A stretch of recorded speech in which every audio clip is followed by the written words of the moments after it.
India, Hindustan, Bharat, the land of rivers, the land of freedom fighters, the land of Asiatic lions, the land of religion, where more than 1600 languages are spoken and many major religions are practiced, where culture meets technology, where the past meets the present and decorates a worthy future. This is India. Today, it's been 73 years since we were out of the clutches of the Britishers. Blood, sacrifice, fights, satyagraha, and the feeling of love are the reasons we breathe freedom today. On this glorious day of 74th independence, come, let's see India's journey from being a slave country to a republic, democratic, secular country. Come, let's go to the year 1498. The doors of India was closed till Vasco da Gama discovered India through sea route in 1498. This discovery not only changed the life and livings of Indians but also changed the face of Indian economy. Arrivals of Europeans in 1600 was a game changer. Initially a trading company and later the foundation stone of the British Empire. Mughals ruled India till 1757 but later lost to East India Company in the Battle of Plassey. This was the establishment of British Raj and finally the Britishers were in power. Mughals were very angry and they fought back in the revolt of 1857. This revolt was an end to Mughal Empire. Principles laid by the Britishers were opposed by many. Freedom fighters like Rani Lakshmibai, Mangal Pandey marked their immortal presence in the first ever War of Independence.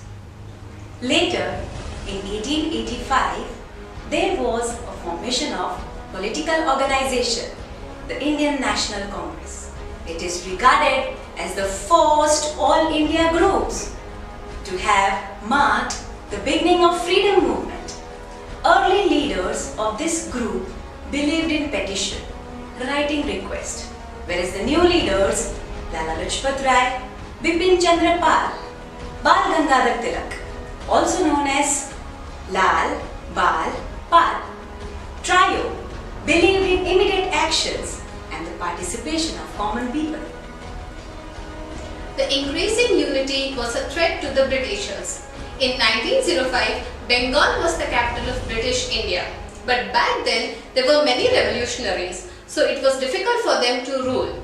Hence, they decided to divide and then rule.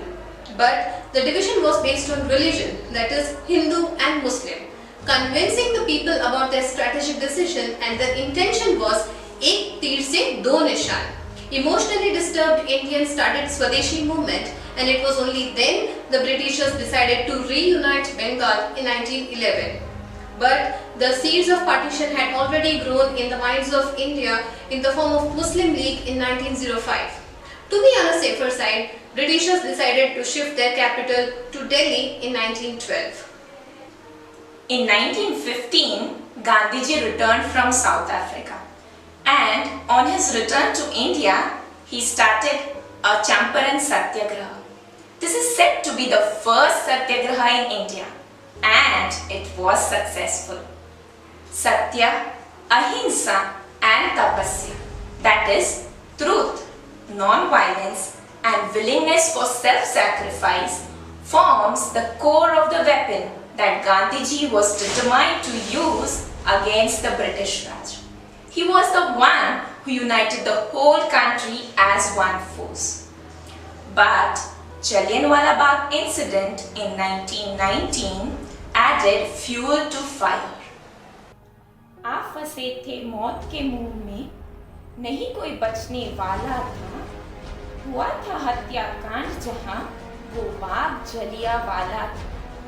देखकर इतनी लाशों को सीने से आह निकल जाती है, साल के इस दिन बिना दर्द मेरी आंखें भर आती है। After seeing this merciless act, young and radical leaders eagerly wanted full independence. and not just dominion status. So, Jawaharlal Nehru came with the idea of Purna Swaraj in 1930. With the World War II, India was at its peak for its freedom struggle. Do or die, the famous line given by Mahatma Gandhi on the first day of Quit India movement. This was an attempt to get immediate independence, which Britishers denied till the end of World War II. Though the movement was based on non-violence, people had aggression in their language, in their speech, in their work, or even walk. Give me blood and I shall give you freedom. तुम मुझे खून दो, मैं तुम्हें आज़ादी दूंगा. The famous quote given by Subhash Chandra Bose from Indian rally Burma to Nehru and Gandhi, demanding the British truth to live India. India was fighting from all of its corners. In 1946, when Cabinet Mission came to India to discuss the transfer of powers, interim government was formed and functioned till the clock struck 12 on 15th August 1947.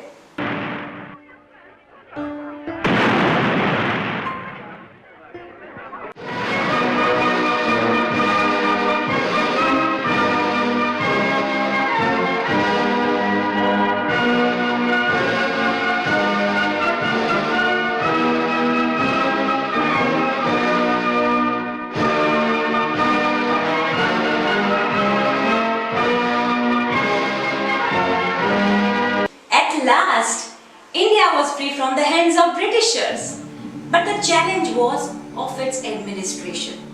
On 26 January 1950, Constitution came into effect. It took care of people of all religion, caste, background and culture. India still smells fresh even after 73 years of its independence. Many battles have been fought up on the front. Many historical changes, discoveries and contributions have been made by India.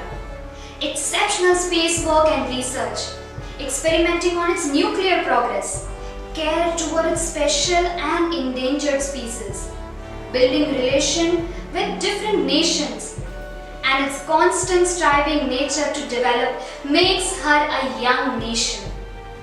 There have been ups and downs, natural disaster, dips in economy, but she has never failed to have a bang-on comeback to our India, हमारा भारत. ये बात हवाओं को बताए रखना, ये बात हवाओं को बताए रखना, रोशनी होगी दिए जलाए रखना. खून देकर जिसकी हिफाजत हमने की, खून देकर जिसकी हिफाजत हमने की, ऐसे तिरंगे को सदा दिल में बसाए रखना.